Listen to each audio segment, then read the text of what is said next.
r/surviving infidelity. First story is titled, Discovered my wife's, now ex, affair the day she was admitted into hospital. Now years later she can't accept my engagement to my fiancé. If ever there was a prize for the most horrible way to learn of your significant other's affair, I would probably win it and be in its Hall of Fame. Like so many people in this sub, I suddenly found myself as a member of a club that nobody ever wants to be part of. I will never forget the sound of my ex-sister-in-law's voice as she kept saying I'm sorry over and over on the phone while I drove home from a week-long business trip. I was confused and had absolutely no idea what she meant, but only after I managed to calm her down somewhat did she inform me that my wife was in hospital and that I needed to hurry home. My mind went into overdrive as I tried to get more information as well as not crash while I began speeding to get there faster. The only thing she told me is that it was an assault, then cut the call and wouldn't answer when I tried to call her again. A bit of background. My ex and I met in our mid-20s, it was through a mutual friend at a barbecue. At first, she seemed almost too good to be true. Not only was she incredibly beautiful, but she was also shy and introverted. It took a while for us to officially date, but once it happened, I was over the moon. When we first tried to get intimate, she suddenly started crying. Should have taken this as a bad sign. I freaked out and thought it was something I did, but she apologized the next day and told me she was triggered. As it turns out, 2 years before meeting me, she was in a long-term relationship and a guy that was abusive both emotionally, physically as well as mentally. He would degrade her during their moments of intimacy, then apologize afterward. She had a flashback but reassured me it had nothing to do with me, so we took things slow as she was still in therapy. It was tough, but because I loved her, I believed once we got over this it would make our relationship stronger, and for a while it honestly appeared that way. Fast forward another year and we'd gotten engaged. First time intimacy also happened during this stage. I was fortunate enough to be able to buy a house for us courtesy of inheritance from my late uncle. Things were going great and I half seriously suggested we plant a peach tree, important for later on, to signify new beginnings, and she was all for it. We were wedded not long after that, and quite frankly it was absolutely amazing. Of course, we had our normal ups and downs like every married couple, but I considered us luckier because she always made it a point to never go to bed upset with each other, and she would always point out gently if I did anything to upset her. Sometime later life basically happened and I was promoted at my job. It meant more pay, but it also meant I would be traveling more for work conferences and business meetings. I noticed she had been getting down a lot more and wasn't being as intimate as before. She would keep her phone close to her and even stopped gently addressing things that upset her.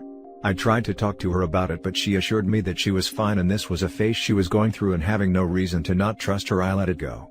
She would sometimes go to her sister's place and spend the night, telling me she just needed a bit of girl time with her sister. The day I got that fateful phone call was the day she was meant to be keeping her sister company again. I remember rushing into the hospital barely breathing and frantically asking about my wife when world's most understanding and patient police officer sat me down to explain what happened. He told me he was a friend of my sister-in-law and he happened to respond to a domestic disturbance call. He arrived on the scene to find a couple fighting. The supposed boyfriend was on top of the female punching her and she was screaming, trying to scratch him. This didn't make any sense to me because 1, this had nothing to do with my wife because we're married, and 2, literally everyone who knew my wife knew she wouldn't do that. He gave me a knowing look and placed his hand on my shoulder, then told me to be very calm because said girlfriend was actually my wife. If it weren't for the severity of the situation I would have laughed in his face, but something in the way he said everything made me believe him. I then was ushered in by a nurse to see my wife, and what greeted me to this day I still can hardly find the words to describe it.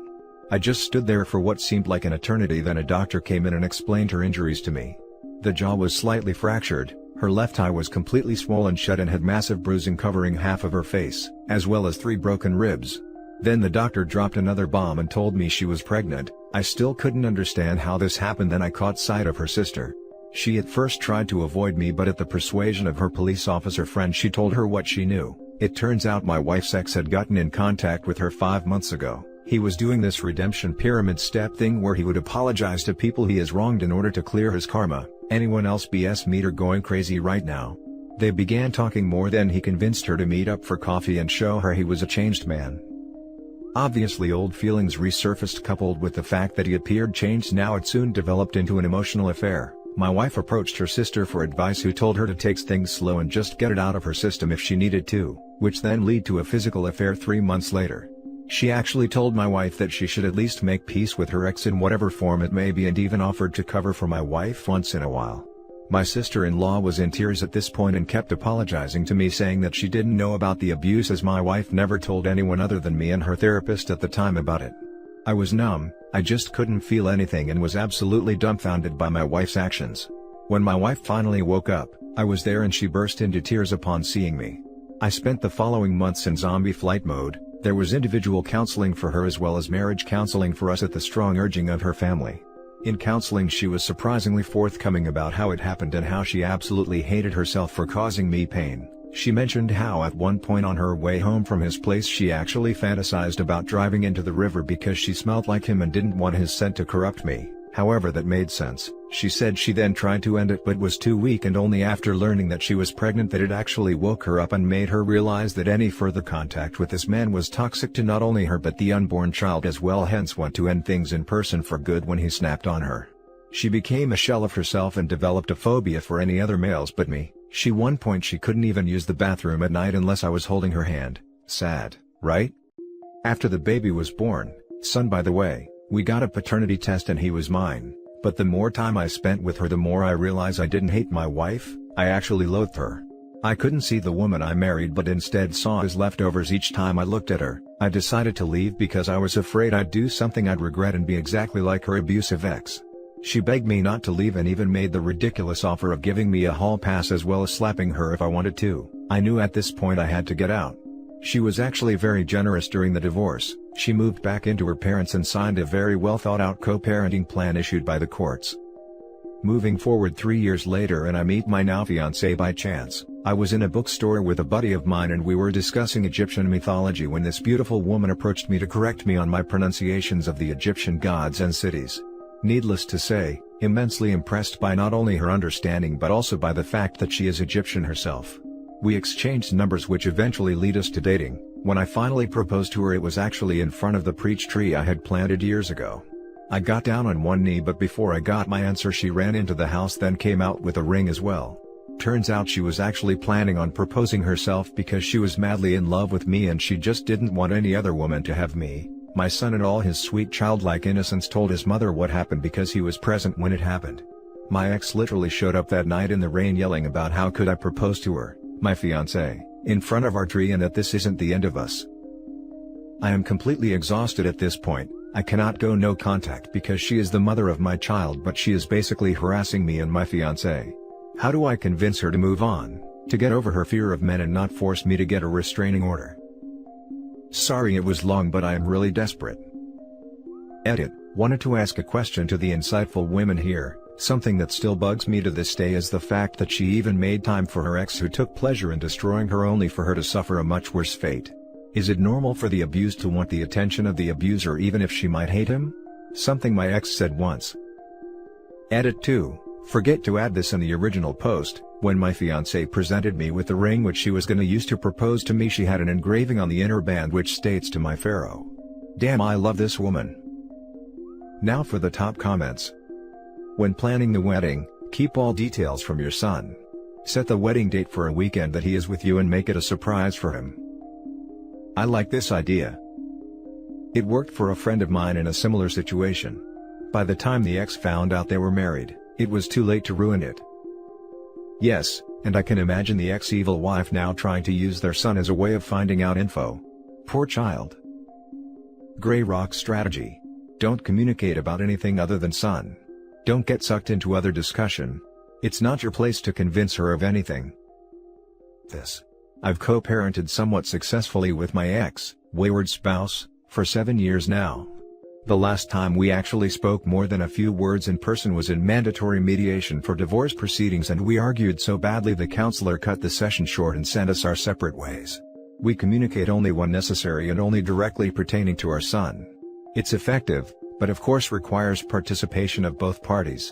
Don't try to convince her of anything, don't even have a real conversation with her. Limit your communication to only the absolutely essential information pertaining to your son, as in I'm here to pick him up, and only medical/educational relevant topics when necessary. It's important to keep the peace for the sake of your son. I don't know if this matters at all, but for what it's worth I have some experience in this arena. I'm 32, engaged to a wonderful man after a 9-year marriage that ended in divorce. My ex was a basket case who tried to play on my emotions, and he only backed off when I established clear boundaries. It was hard to do at first because I was afraid of hurting him, but ultimately the defined relationship helped him move on.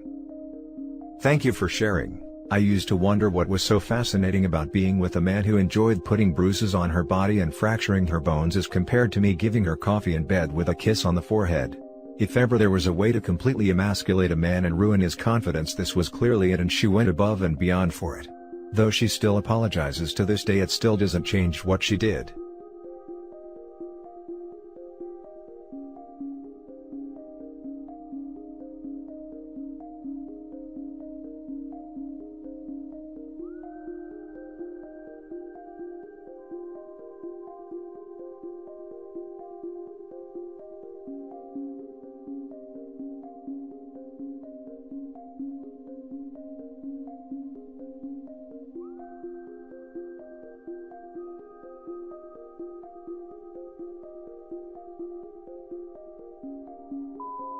Now for the next story. Talked with the wife of the person my wife cheated on me with. So today I told my 35 male, wife, 33 female, of 14 years that I informed the wife of the guy that she was in a relationship with about what's going on. Back when I was deployed for the Army in 2010, my wife met somebody online and then met him in person. They had, according to her, an emotional and not very physical relationship. Our daughter was 1 year old at the time, so I worked on the relationship and we moved past her infidelity at the time. She swears there is no intercourse but just touching and kissing and things like that when they actually met.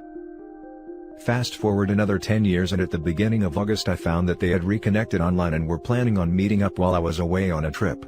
So since that time we've been separated, but as we now have 3 kids we are trying to make things work. My wife has mental illness issues and previous trauma from when she was abused physically as a child. So, I'm fairly understanding that her actions are symptoms of what she's been through, but understand that she is still making the choices that she makes. On Sunday she asked that I help her not contact this individual anymore. I've been supportive and helpful so that she can get to a good mental state so that both of us can then decide whether or not we want to continue our relationship or get a divorce. I was reading some of the posts on this sub and saw a lot of comments on letting the other party know what's taking place. So, I searched online and found the wife of the guy that she's been cheating on me with. Yesterday I called her on the phone and let her know what her husband has been doing behind her back. Let's call her Kay. I sent Kay screenshots of their emails and text conversations. Kay was obviously shocked to find out that this was going on, and again that this happened back in 2010. So today I told my wife about the conversation I had with Kay. My wife freaked out. I know that because of her mental state she's not stable, and she has told me that she's not sure who she wants at this point. I know a lot of it was shock and embarrassment for my wife that now Kay knows. But I just wanted to make sure that I'm not crazy in having contacted Kay, as well as now considering the divorce without my wife being in a solid mental state, because her reaction showed exactly what I feared. She cares more about their relationship than ours.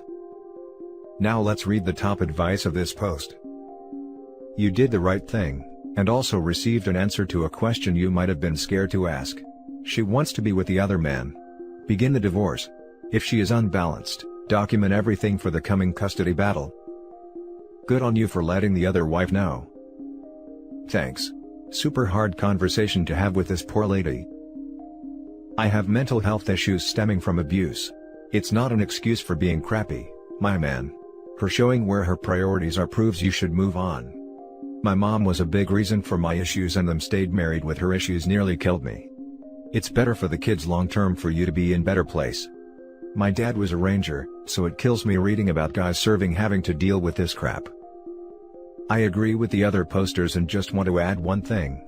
10 years ago, your wife was sleeping with the guy. I've seen this countless time on this sub, and experienced it personally. Adults don't hang out and kiss, they F. My ex gaslighted me with the same lie. People on this sub told me the same thing I'm telling you, and huzzah, everyone here was correct. Now for the last story. She's still talking to him. I've been angry since I walked in on them. My soon-to-be ex-wife and her best friend's husband. I filed for divorce and kicked her out. I told her best friend what I knew. We have no kids, but our best friend has one and opted for reconciliation. That made me angrier. He doesn't deserve that, but I did my best to let it go. My wife texted and called non-stop afterwards until I blocked her. I needed to think. She's staying with the excuse of it being her bipolar spinning her into these things. Then how long was the affair? I couldn't let it go and I unblocked her. I agreed to drop off some of her things and talk. I get there and she's sorry. She tries to sleep with me but I wasn't going to play into that. She's telling me she lost her life and is sorry. She has no one now. I start to feel bad for her. I ask her how long did it go on for? 6 months. 6 months? How can she say it was her impulsiveness from her bipolar when it's been going for 6 months? I try to stay calm. Her phone was on the coffee table and I see messages coming in. From him. This hurts and I'm thinking I shouldn't have seen her. I left right then and there. I blocked her again. I feel like an idiot. Now for the top comments. You're not an idiot. But make sure his wife knows that he's still texting your soon-to-be ex-wife. If other man's wife thinks they're trying to reconcile, that crap's gotta stop. This is good advice and the right thing to do. As much as I want to wash my hands of the whole thing, I sent the AP's wife a text. She didn't respond but I did my part. That's all you can do, you gave her the heads up. What she chooses to do with it is her own path to take. Stay strong. She's sorry because she got caught and lost both you and her BFF. I'd tell his wife they're still talking. Cut your losses and let go, you're better off by yourself. She is lost because she needs someone pay for her expenses and bills. She knows exactly where to go for physical and emotional needs so she is fine there. That wasn't so clear to me.